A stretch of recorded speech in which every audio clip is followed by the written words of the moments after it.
from Kalyapura. Basically, currently I am living in Kalyapura nearby Fatehgarh, but my proper native place is Sikar. And I am here as a spoken English mentor. And currently I am teaching here in 3 coachings of Ratanagar like PSI, Abhigyan, and this next one. This is Matrix and Matrix Group of Education. And in this region of Ratanagar, I am new here. Past 3 to 4 months I am teaching here English spoken, and there is my class English spoken. But these days I am facing some questions of students about the facing fumbling of the speaking.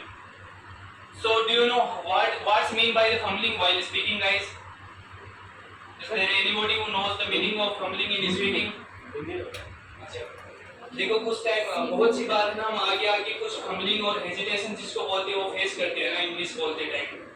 तो वो fumbling या hesitation या fear of speaking English क्या होता है बेटा ना, वो यही होता है कि हमें जो स्कूलिंग टाइम में बेटा एकेडमिक टाइम में हमें जो अपॉर्चुनिटीज मिलती है स्टेज पे जाके इंग्लिश बोलने की या हिंदी बोलने की, जो भी खुद का प्रेजेंटेशन करने की,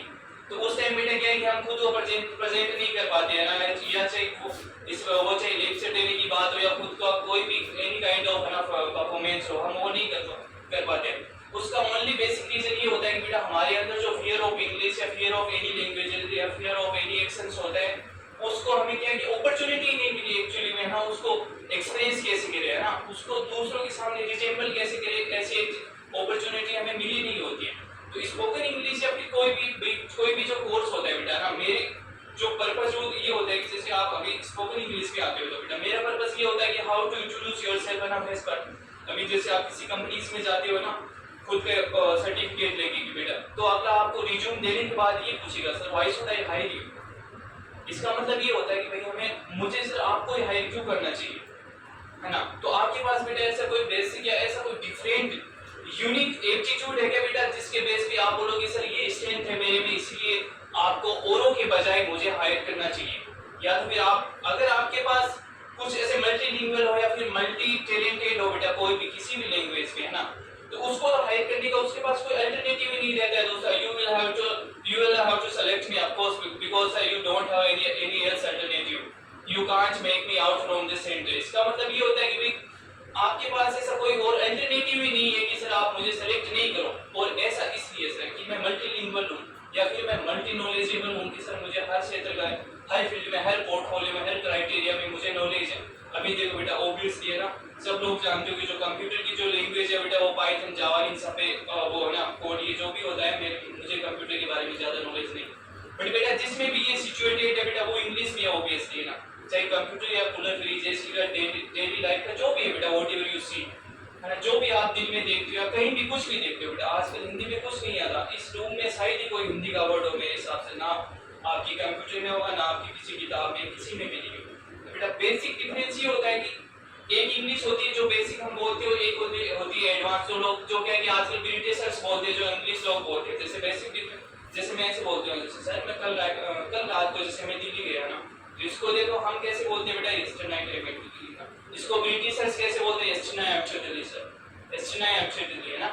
जैसे मैं कल रात को दिल्ली गया बेटा, तो इसका ये जो सारी बेटा जितनी भी काइंड ऑफ लैंग्वेजेस है ना, लैंग्वेज तो एक्चुअल में एक ही है बेटा ना, इसको क्या है कि तोड़ मरोड़ की किस तरह से पेश करना है कि हमारा एक्सप्रेशन सामने वाले को एज ए ब्रिटिशर्स लगे या फिर हम नेटिव ऑफ इंडियंस के रूप में हमें खुद को पेश करना है, वो सब क्या है कि आपको स्पोकन में भी सीखने को मिल सकता है। अपार्ट फ्रॉम दिस बेटा इसके अलावा आपको जिस जॉब एप्लीकेशन के रिगार्डिंग आप कहीं भी जाते हो या खुद को बेहतर एक बेटरमेंट के साथ आपको पेश करना है, प्रेजेंट करना है, चाहे फिर वो एम्प्लॉयड हो, ऑफिसर्स हो या फिर वो डीएम भी क्यों ना हो बेटा, लेक्चर भी क्यों ना हो ना, आप एक इंग्लिश बोल के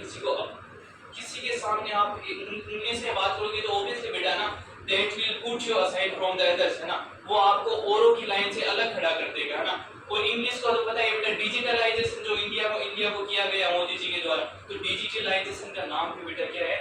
एक तरह से इंग्लिश ही नाम है बेटा ना। डीमोनेटाइजेशन का नाम क्या था बेटा, नोटबंदी होता है ना बेटा, नोटबंदी, उसको पहले डीमोनेटाइजेशन किया उसके बाद नोटबंदी किया। इसका मतलब अर्थात गवर्नमेंट के कहने का मतलब क्या है बेटा ना, इंग्लिश धीरे धीरे बेटा एक चरम पे आती जा रही है ना, अपने पीक पे आ रही है, अपनी टॉप पे आ रही है। अब्रॉड कंट्री जाओगे बेटा ना, इंडिया से बाहर कहीं भी जा रहे हो आप, है ना, एक्सेप्ट ऑफ राजस्थान में बेटा आप कंप्यूटर से किसी भी कंपनी में जा रहे हो तो बेटा उसके पास आपके जैसे सर्टिफिकेट, आपके जैसे नॉलेजेबल स्टूडेंट्स, बहुत सारे स्टूडेंट्स चाहिए ना,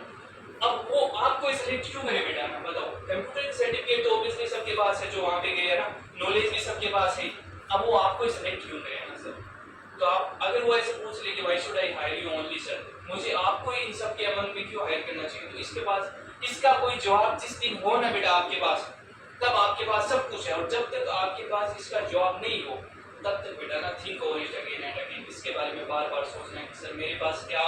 एक अलग मेरी है ना, मेरे खुद को एक अलग एक्वेंटेंट के रूप में, कंपटीटर के रूप में पेश करने का ऐसा कोई मेरे अंदर है क्या जो रियल में जो मुझे लोगों से भीड़ से अलग खड़ा करे। तो बेटा इसके लिए एक बार आप जरूर सोचना। और मैं जैसा कि यहाँ पे नया हूँ, सर ने बताया होगा ना, मैं बेसिकली सीकर से ही हूँ, और ये रतनगढ़ का सेंटर मेरे लिए नहीं है। सीकर की कोचिंग्स में पढ़ा चुका बेटा, चूरू भी पढ़ा चुका, और ये नेक्स्ट मेरा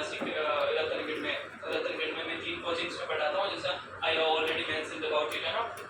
So मैंने बेटा navy, by the way, let me tell you something about me. I have been 2 times selected in Air Force and Navy, and now I'm preparing for UPSC IAS. ठीक है बेटा, तो apart from the spoken and VTC, आप अगर competition में भी कुछ भी प्रॉब्लम फेस करते हो तो बेटा you can discuss with me, alright. आपको किसी के बारे में, जैसे कि बेटा आप स्पोकन कोर्स करते हो नहीं करते हो, आपको कंपटीशन में किसी भी क्राइटेरिया में कुछ भी पूछना हो बेटा any time, then I am here with sir, right. And sir always consider me as a smaller brother, ठीक है ना बेटा, that's why I feel really proud here, है ना। So if you all are willing to learn English and some different from these computers and all,